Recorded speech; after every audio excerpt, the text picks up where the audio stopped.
Әгдес Саддаров әлеге урамда 3 еллап яши, асфальт юл салганнарын хәтерләми, шуңа да йорт яннарына юл салу техникасы туктауга ул урамга ашыккан.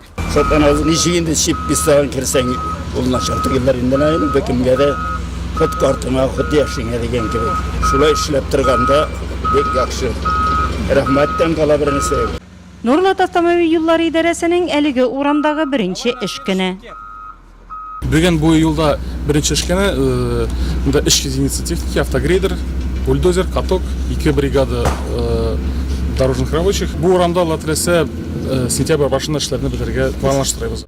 Беренче дачный урамының озынлыгы 785 метр, аның иш элештән торуы һәм шул аралыктагы 5 канализация һәм су куйысы, 4 юл тамгасы булу һәм телефон элемтәсе узу эшне шактый катлауландыра.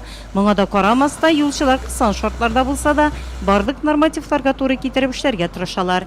Баштан без срезаем растительный слой, нарсын каток белән без аны уплотняем. Далее безнең аннары песок, щебень и кислой асфальт була. Технологияны соблюдать әлбәттә. Бүген иртән иртүк Алмаз Әхмәтшин урында җаваплы службалар җитәкчеләре белән эшче киңәшмә үткәрде һәм юлчылар алдында торган бурычларны бәян итте.